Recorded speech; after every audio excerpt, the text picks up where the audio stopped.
Hello, my friend. Vinay here, lecturer of exercise science, body transformation, and a performance coach. Here to help you with all of the necessary tools, knowledge, and frameworks to help you make your transformation journey easier, faster, and enjoyable. In today's episode of Fitness Engineered Podcast, we are going to discuss all the tools and frameworks that you're going to need to accelerate your muscle gain journey. And everything from nutrition, training, recovery modality, sleep, ice baths, massage guns, body massage, steam, sauna, everything that will help you to make the right decisions, put your efforts in the right direction, stop wasting your time and efforts, and get the maximum bang for your buck. That's the whole point of today's episode, my friend. But before diving into the topic, I want to clear this myth.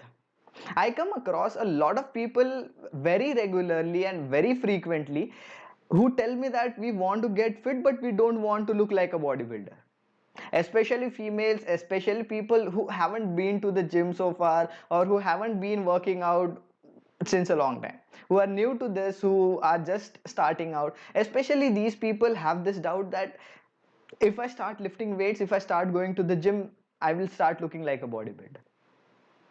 But let me tell you, my friend, this does not work like that.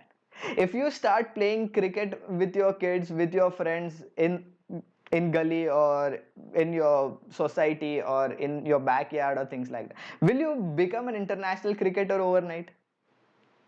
What does it take for you to just start playing cricket and become an international cricketer? Same thing happens when you start lifting weights, you start exercising, and your journey to becoming a bodybuilder.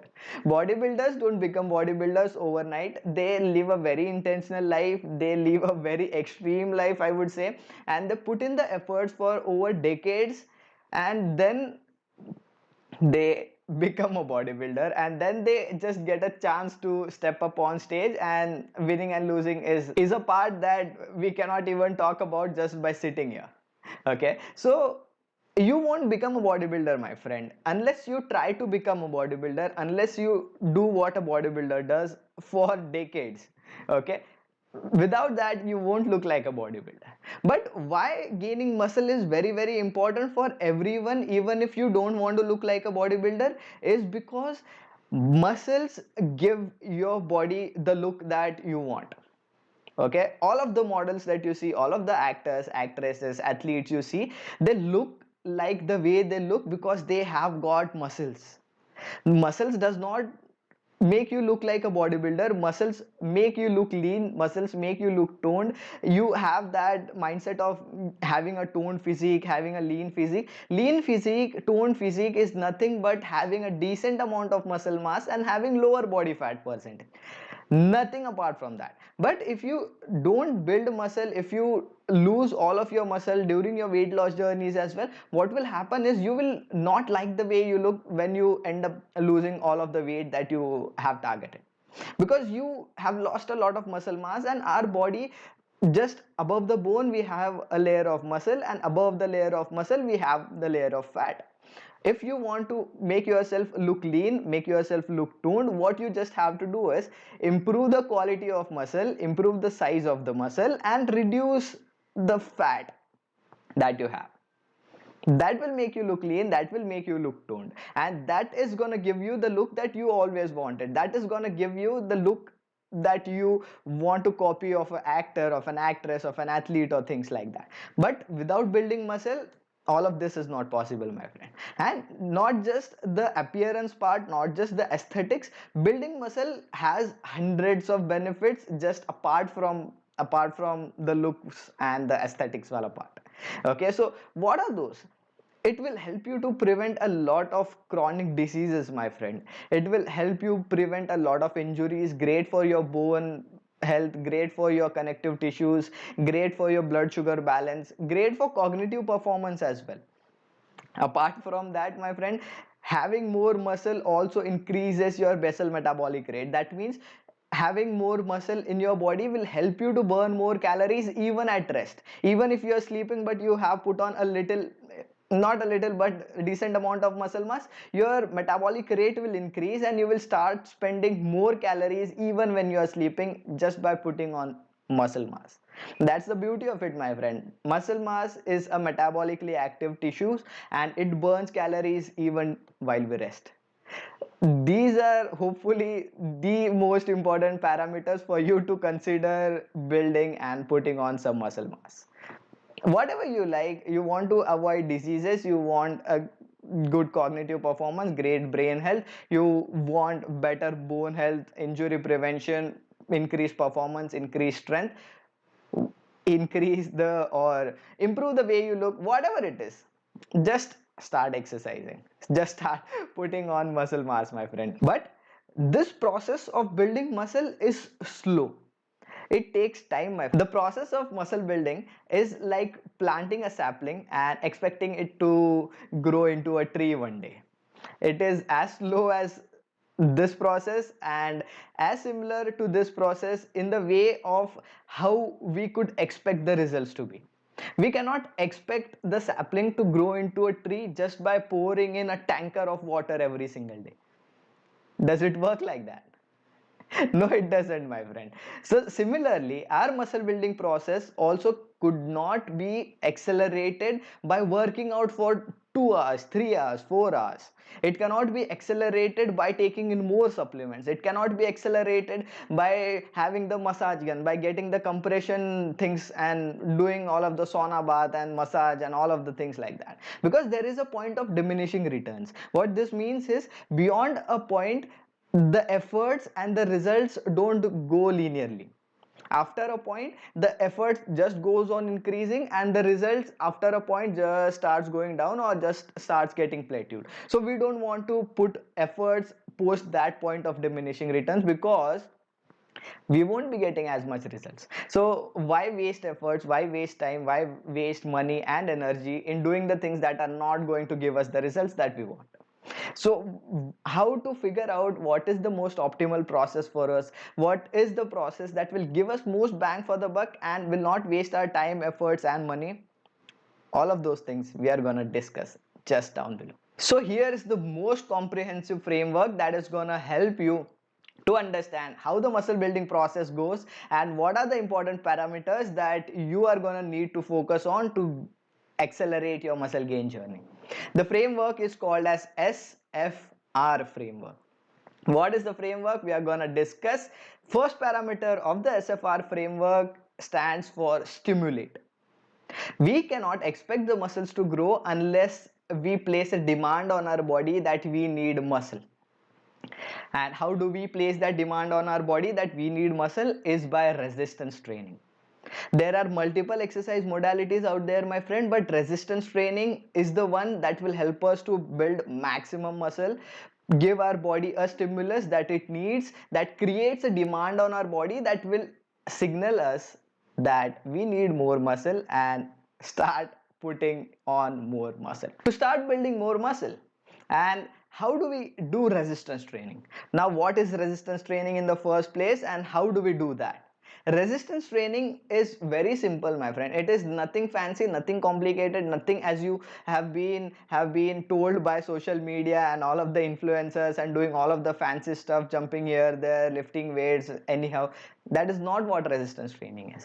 Resistance training simply means training against some resistance. And that resistance always does not have to be weights or barbells or dumbbells or machines or cables or resistance band. That resistance could simply be your body weight, my friend. Yes, that is called resistance training. You just have to train against some external resistance, and that external resistance could also be your body weight.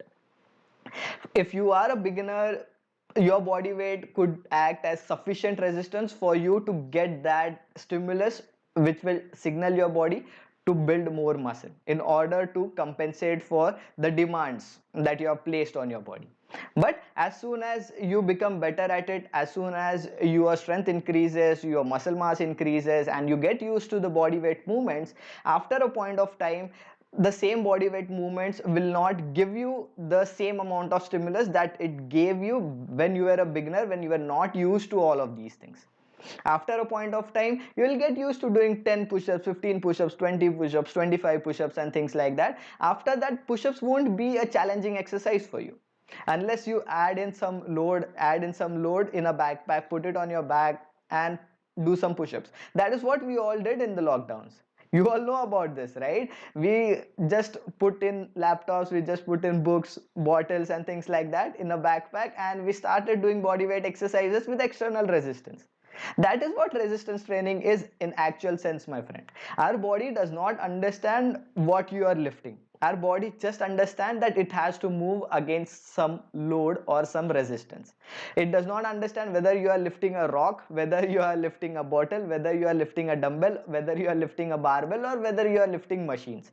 The body understands resistance, tension and stimulus.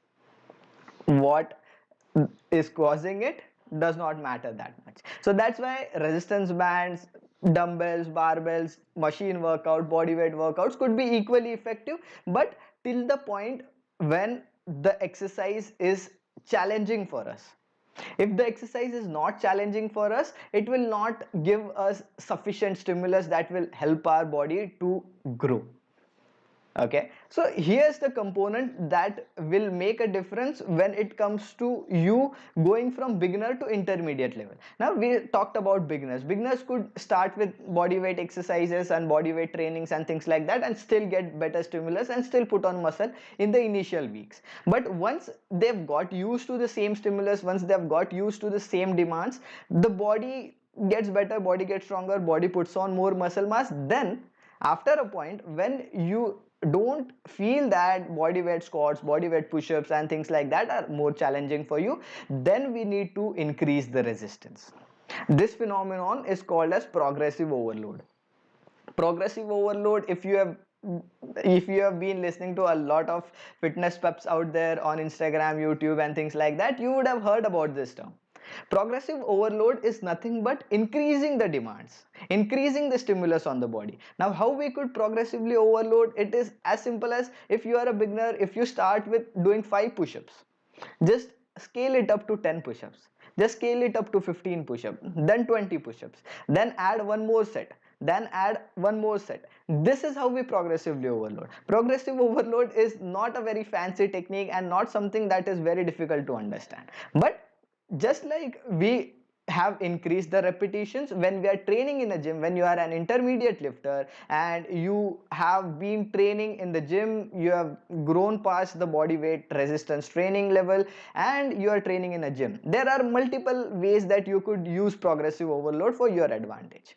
Number one is increasing the weights. Now if you are doing squats with 50 kgs, you could start doing squats with 60 kgs. If you are doing 10 repetitions with 50 kgs, start doing 12 repetitions with 50 kgs. Start doing 15 repetitions with 20 kgs. After that, start adding one more set, same weight, same repetition, just add in one more set.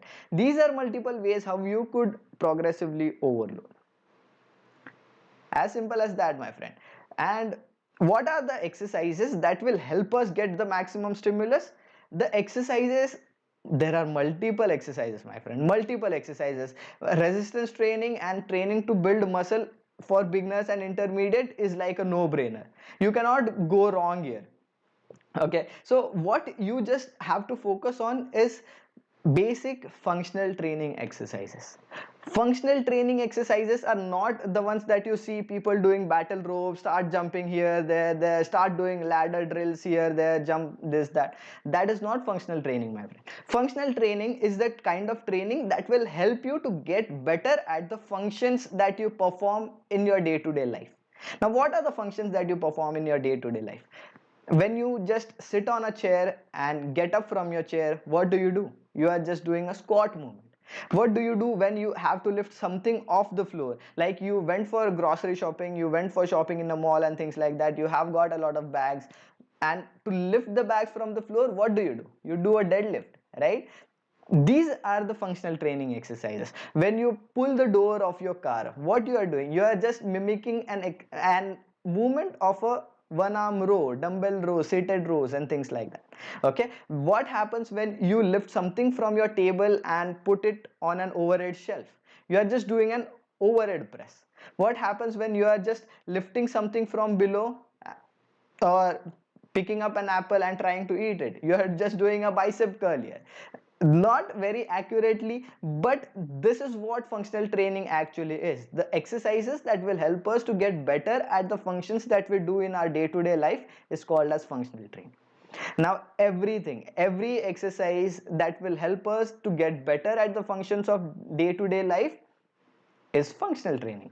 Which are the exercises that are better and that will help us to get better at the functional things that we do throughout the day? Are squats, deadlifts, push-ups, bench press, overhead press, you have got lunges, you have got bicep curls, you have got all of these fantastic exercises, you have got pull-ups, you have got shrugs, you have got the farmer carry is also an amazing exercise that will help you, and it is very underrated exercise, I would say, but very very essential. A combination of compound and isolation exercise would be the best combination to gain maximum muscle mass in minimum possible time. So for every muscle group that you train in a compound exercise will be great for hormonal response, will be great for overall strength, and pairing it with an isolation exercise will give the maximum amount of stimulus to every targeted muscle, so that you are able to even train the smaller muscle groups or the target muscle groups to failure. Because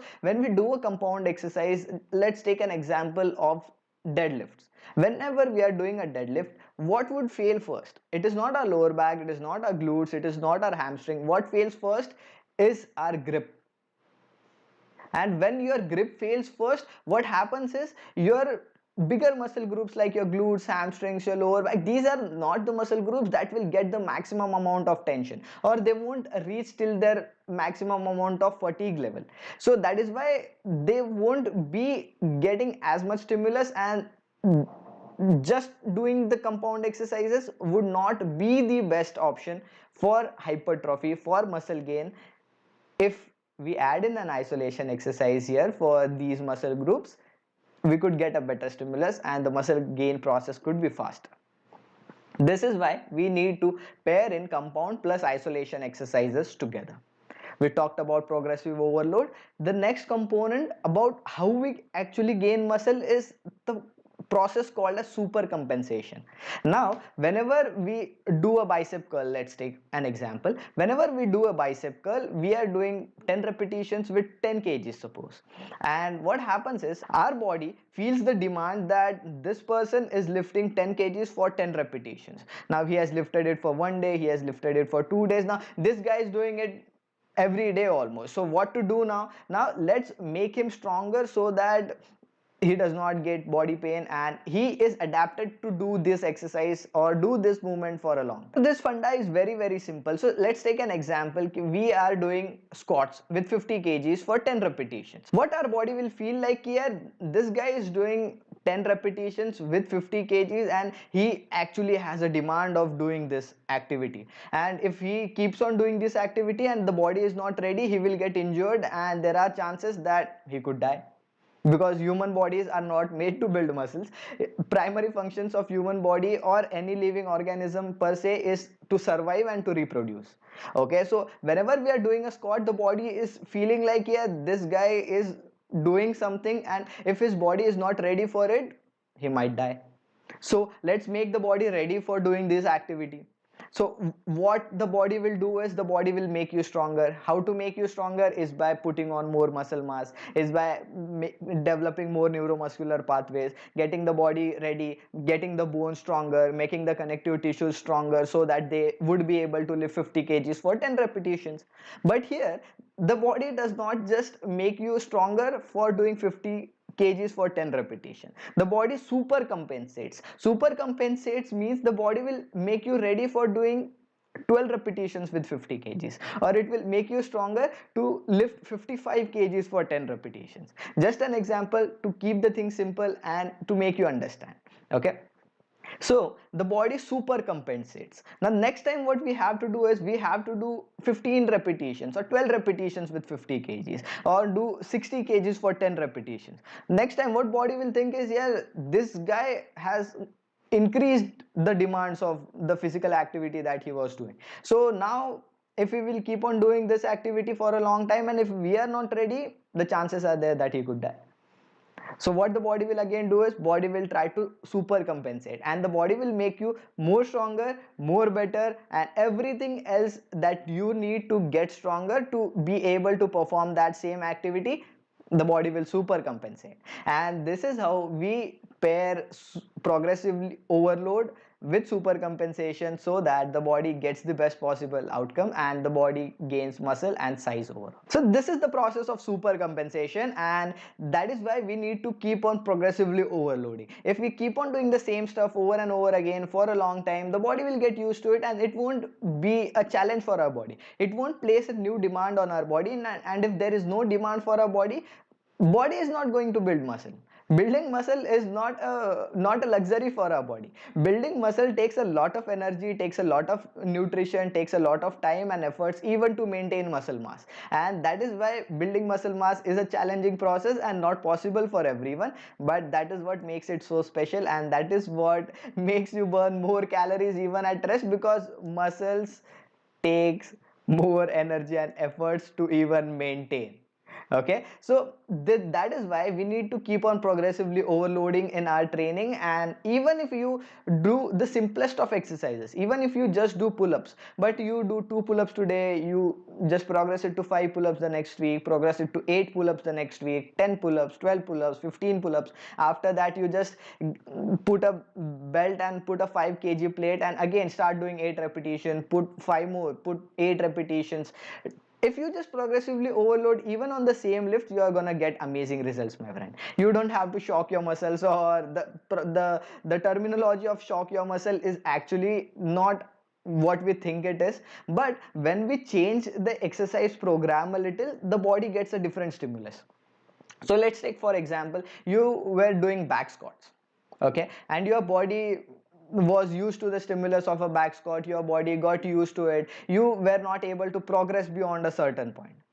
After that you just added a different exercise instead of doing the squats, but the movement replicates the squats. So instead of doing squats, you just shifted to a leg press. Instead of leg press, you just shifted to a hack squat machine. Instead of hack squat, you just shifted to a Bulgarian split squats. You don't have to change the exercise per se, you don't have to change the movement pattern, you just have to change the exercise that follows the same movement pattern. Okay, that is the simplest way to shock your muscles. You don't have to do anything fancy, or you don't have to keep on changing the exercises every week or even every month. 6 to 8 weeks, even 12 to 16 weeks of following the same exercises, if you are progressively overloading it, is a great time. After 12 to 16 weeks, if you change the exercise routine but keeping the movement pattern same, just switching the exercise. Now deadlift has got multiple variation. You could do a stiff leg deadlift, you could do a Romanian deadlift, you could do a sumo deadlift, you could do a conventional deadlift. Just switch the forms. You could do a B stance deadlift, that is a single leg kind of a deadlift. There are multiple ways in which you can keep the movement pattern the same, just change the exercise, which will shock your muscle. This much shock is enough for your body to get a better stimulus and start growing or keep growing in future as well. You don't have to complicate the process. Our lives are already complicated, my friend. Your transformation journey doesn't have to be. That's the whole goal of this. Okay, so that was the part 1 of our equation of SFR, that was stimulate. Once the body feels that there is a demand for adding in more muscle, then only the body will put on more muscle. I have listed these 3 components in the order of importance. Unless we are able to stimulate the muscles, the below 2 parameters will not help us, or unless the below 2 parameters are not fulfilled, first parameter will still give you some results, but that's results will not be that significant, or the process will not be that optimized. So that's why we need all of these 3 to make sure that we gain maximum muscle in minimum possible efforts and in minimum possible time as well. So that was all about how we could stimulate, how we could add in more demand or create a demand for on our body, or create demand on our body to put on more muscle mass. So once we have stimulated the muscle, once we have got the exercise in, once we have told the body that we need more muscle, then the next step and the second step of the equation is F for fuel. Okay, now when we talk about fuel, now just think about it this way. Your body has got a stimulus ki yaar we need more muscle or the person could die. We need to make the bone stronger, we need to grow the muscle size, we need to put on more muscle and things like that. Now the next step is the body will try to look out for nutrients that could support this process, because again, building process, my friend, if you want to build something you need resources for it, and resources is nothing but the fuel. Fuel could be categorized in two categories. One is calories, that is energy, and second is nutrients. Now, calories, we can put on muscle mass even in a calorie deficit, my friend, if the next four conditions are satisfied. Number one is you have a lot of fat to lose. Even when you are in a calorie deficit, your body still has got a lot of energy stored inside, and the body will use that so that you would be able to build muscle. The second condition is you haven't trained so far, you haven't even exercised so far, so all of the stimulus will be new for your body and your body could put on a little bit of muscle mass. Third condition is you had muscle in past, but due to an injury or due to not training, or you took a break, or there was a break due to life, whatever happens, and you come back into the gym again, start working out, you could still build muscle even if you are in a calorie deficit. And the fourth condition is if you are on steroids or if you are on performance enhancing drugs, one has the same, just different terminologies. If these four conditions are fulfilled, you could also build muscle in a calorie deficit. But apart from that, if you are regularly training, if you are already having a good amount of muscle mass, you are already lean, staying in a calorie deficit is not the most optimal way to gain muscle. Because think of your body in the terms ki yaar, your body will keep you alive or put on muscle. The first priority for your body is always to keep you alive, and if possible, if it has more calories, if it has more energy, then it will think about putting on more muscle or doing any of the other stuff. Okay, so even if you put on a little bit of muscle mass in a calorie deficit, it won't be very significant, you won't even be able to notice that big of a difference. But if we increase the calories even at a maintenance calories where you are not gaining weight but you are not even losing weight, that is also a good place to gain muscle mass. Because again, what will happen is your body has got enough calories to survive. Okay, and then if your protein intake is high, if your stimulus is high, you could start putting on muscle. But the most optimal way to put on muscle is to staying in a calorie surplus. Staying in a calorie surplus does not mean you have to eat like you can eat anything and everything and start eating big meals like this and start going consuming 5000 calories and 6000 calories and eating burgers and pizzas and things like that. It does not work like that, my friend. You cannot force feed your muscle growth. Just like we talked about putting a tanker full of water to a sapling to accelerate the process, it does not work. Similarly, eating in 5000 calories to gain muscle fast also does not work. Staying in a moderate or even a smaller calorie surplus of 300 to 500 calories is a good enough way to put on muscle in at a fastest possible way without adding in a lot of fat mass. Because the best way to lose fat is to not gain fat in the first place, my friend. So whenever we are talking about gaining muscle, we have to stay in a calorie surplus, but this calorie surplus doesn't have to be way too high, because muscle gain is a slow process, and if you're putting in more calories, more calories, more calories, all of the extra calories that your body is not using at the moment will get stored as fats, and that is not what we want. So it is very crucial that you always maintain a very small or a moderate calorie surplus and not a very huge calorie surplus.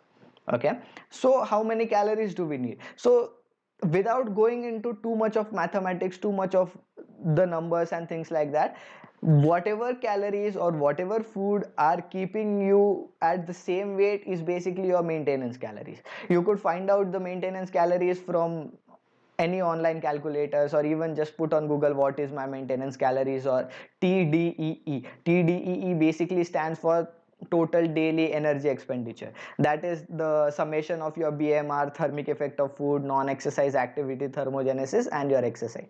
Slightly technical term, but put it on Google and you will get the best possible answer. But this is just an estimation, my friend. This does not work well for everyone, and this is just an estimation, so I do not like to use a lot of estimations. So what I do rather is keep a same structure and ask my clients to follow the same structure and look at what changes are happening in their body weight, what changes are happening in their strength, what are the changes in the size, measurements, inches, photos, and all of those things.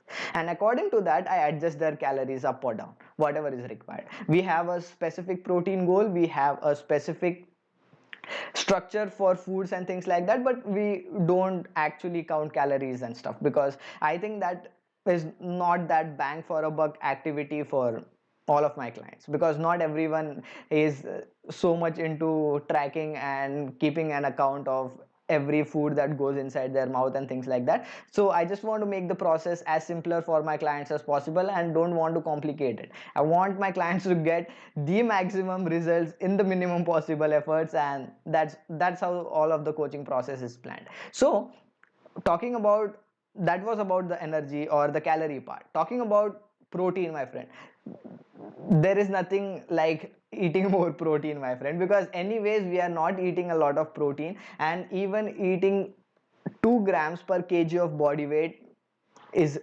good enough. And if you want the best number for your body to, and if you want the best protein target for yourself, could be just multiply your body weight into 2, and that would be the best number for protein intake for you. Just like if you weigh 70 kgs, 70 into 2, 140 grams of protein per day could be your protein target. But that doesn't have to be the target from day one itself.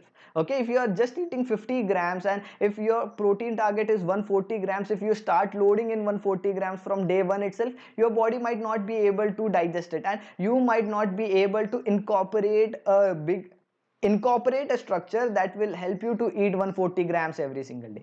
Start with increasing 50 more grams, start with increasing 50 more grams, and that will get you to your goal very soon. Within first 3 to 4 weeks you would be able to hit to 140 grams of protein, because again, digesting protein is a big task for our body. Digesting protein is not that easy. Now digesting protein is like, our stomach is like a furnace. It will melt everything that will go inside the furnace. Protein is like a big brick, big metallic brick that if goes inside takes a lot of time and energy and efforts to get digested. That is not the case with carbohydrates and fats. Carbohydrates and fats are like small pieces of metal, small pieces of metal. That is, if that goes into the furnace, it is very easy to break down into and very easy to melt, and it does not take a lot of efforts and energy. So the component of thermic effect of food comes into play here. One, our stomach is like a furnace, my friend, and protein is like a big block of steel or big block of metal. Carbohydrates and fats are like small pieces of metal. What will take more time and efforts to melt? Smaller pieces, right?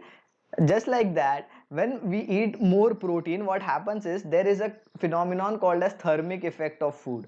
Thermic effect of food basically means how much energy our body has to produce, or how much energy our body needs to digest a single component. Now when we talk about protein almost burns 30% of its own calories into just digesting the protein itself. That is not the same case with carbohydrates and fats. For carbohydrates it is just around 5 to 10%, and for fats it is just around 2 to 5%, which basically means that just digesting protein will help you to burn more calories. And this is again a great phenomenon for everyone who is trying to lose weight.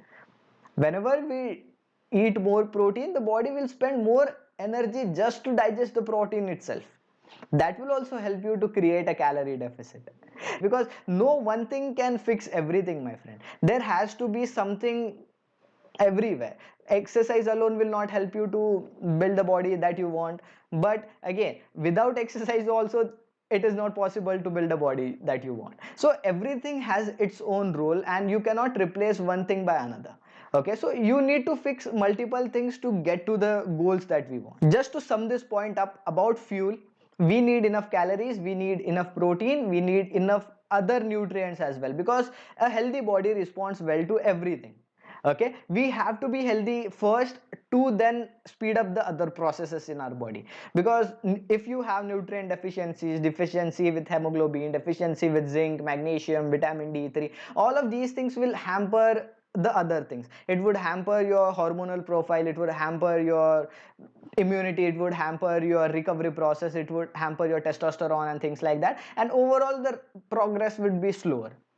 That's why I said a healthy body responds well to everything. Okay, this was about the fueling part. Water is again very important, because our muscles are 90% water and 10% protein, or 70% water 10% protein, something like that. I don't exactly remember the ratio, but it's just water and protein. That is what. So we need a lot of water as well. Drinking more water, no brainer, my friend, no brainer. Okay, the next one is SFR. The R stands for recovery. What happens with our body is, when we get a sufficient stimulus, the muscles are slightly worn out. There is a wear and tear that happens in the muscles. Then our body looks out for nutrients that will help to repair the muscles, repair the wear and tear. And when the body super compensates, what happens is, all of the damaged muscle tissues, they get bigger and stronger during the process of super compensation. So when they get bigger and stronger, that is a direct representation of having more muscle mass, and that directly leads to having bigger muscle, that directly leads to having more strength and things like that. The last component of this equation is R, and R stands for recovery. Now we have talked about stimulus, we have talked about fuel, then comes recovery, because muscle do not grow when we train them, muscle grow when they recover. Now how the process actually flows, my friend. Now we have given a stimulus, we have given a stimulus by exercising. What happens after exercising is, there are micro traumas in our muscle. Micro traumas basically means micro tears in the muscle. The muscles that have had micro trauma, after recovering, they grow bigger and stronger. So this is the process that happens, not in the gym, away from the gym, when you are sleeping, when you are resting, when you are recovering. This is where you grow muscle, my friend. You don't grow muscle when you are in the gym. You grow muscle when you give a good stimulus to your body, eat enough nutrients, eat enough calories, and then spend time in the recovery process. When your muscles recover, that is when the muscles grow, that is when the muscle grows stronger. This is very important phase, because if you are giving a good stimulus, eating good nutrients, but you are too stressed, you are not recovering well, you are not sleeping well, the muscle gain process will be a lot slower than what you expect. So the recovery phase is as important as first two. That's why I said earlier that even doing one thing in the three would be good but not sufficient. Doing two would be better but not sufficient. Doing all of the three would be the best, the most optimal way to speed up the muscle gain process. So what are the important parameters when we talk about recovery? The most important parameter when we talk about recovery is sleep. Nothing can beat a good night's sleep, my friend. You take any supplements, you take any recovery modalities, ice bath, steam, sauna, massage gun, body massage, and things like that. Nothing could speed up recovery as much as a good night's sleep. Now sleep is when your body recovers. So what actually happens when we sleep is, now just take an example of, you have a car, okay, and you want that car to get serviced. What happens during the servicing process? They just clean out everything, they just check the fuel, check the oils, replace the oil if required, clean out everything, add in grease, lubricants and things like that, coolants whenever required. Would you be able to service your car if it is constantly running? No, right? Same thing happens with our body. It is just that the cars require servicing after 500 kilometers, after a few months and things like that. But this machine of ours requires recovery and servicing every day. Okay, so that is why sleep has a very important role in the muscle gain process, in the overall health and fitness process, my friend. It helps you with balancing your hormones, increasing your growth hormones, testosterone, lowering your cortisol hormones and things like that. IGF-1 is again one of the very potent hormone, and everything happens well during sleep. We cannot recover well if we are functioning, my friend. We recover well when we are resting, when we are sleeping, when we are not doing a lot of stuff. That is when we recover at an optimal pace. There are multiple supplements that will help us to speed up the recovery process, but these supplements won't work unless you have a good nutrition, lifestyle, training regimen, my friend. Okay, there are a few supplements that will help you to get a better, faster and deeper sleep, like ZMA supplement, like ashwagandha KSM 66, and a few things that will work as a synergist or that would enhance the effect of these supplements. If you want a detailed summary of this, just go to the previous episode of the podcast discussing about all of the supplements that you actually need. That podcast was one of the best podcasts so far. I've got such an amazing review from that podcast. People were so happy listening to this, and it was just a game changer for everyone. So if you want a list of supplements that actually works, just go on to the previous podcast that will help you with every supplement that actually works, and you could actually think about giving it a try. But to give you a small brief, whey protein is something that works, but only if you are not consuming enough protein from food. If your protein target is 140 grams, you are able to eat it from eggs, meat, fish, milk and things like that. You don't need whey protein, my friend. The whey protein will be a waste of money, waste of resources. Now, you won't need it if you are eating enough protein from food. There are Creatine is something that would 100% help with muscle gain process, to get faster gains, to get stronger and things like that. How it works, how much to take, previous episode, my friend. Then supplements to enhance sleep, we discussed earlier. Apart from that, there are not many supplements that would be very effective or have a very significant or a drastic impact on the muscle gain process, apart from the supplements that I just told, or apart from the supplements that I have listed in the previous podcast.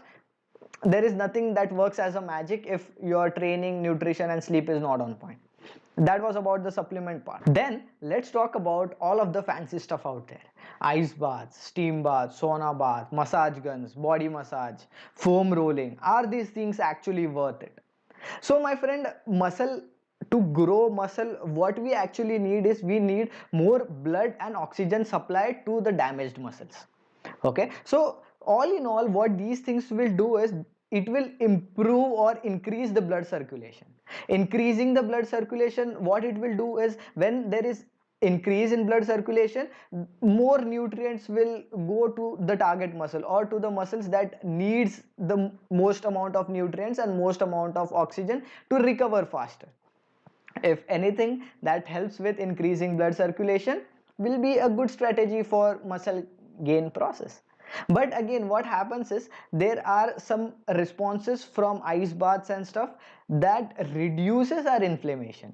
Inflammation is not something that we should be afraid of or we should run away from. Inflammation is actually giving a signal to our body that will help us to improve the hormonal response, and will signal our body that here's a problem and we need to recover this, we need to fix this. And when the problem is getting fixed is when the recovery process is actually happening. So if we reduce the inflammation by any external parameters like tablets, like ice baths and things like that, the recovery process would actually slow down, and this is not that great for our muscle gain process. A few things are also, many people now, I don't think people these days do this, but I used to do this few years back, taking antioxidants like curcumin, like vitamin C, vitamin E. These are very potent antioxidants, and antioxidants again, they were proven to reduce inflammation. Acne and things like that are a part of inflammation in our body. So I thought that taking antioxidants will help with reducing the inflammation, and my acne and everything will go away. So I used to consume that after my workout and things like that. But what actually happened was, it also reduced inflammation that was actually necessary for my body, that was actually necessary for the muscle gain or the muscle recovery process. So don't do this mistake. Have your multivitamins but not post workout. Have your ice baths but not post workout. Ice baths is a good technique very helpful for recovery, but especially for athletes, my friend. Whenever an athlete has a back to back matches, when if you are playing a game today and you again have a game tomorrow, getting an ice bath is a great strategy, because here you don't care about whether you grow muscle or whether you don't. Here you care about whether your body is recovering between games and whether you are able to give your best even in the following games. If that is your goal, ice baths is a best recovery technique for you, or else not worth it. That is all about what you need to know about the muscle gain process, my friend. Just to sum everything up, SFR framework stands for stimulus, fuel, and recovery. We cannot get the maximum results unless these three parameters are aligned. Okay, we need a good stimulus, we need to fuel the body well, we need to recover well, and if we just do these three things consistently well for a long time, you will see amazing changes in your muscle gain, my friend.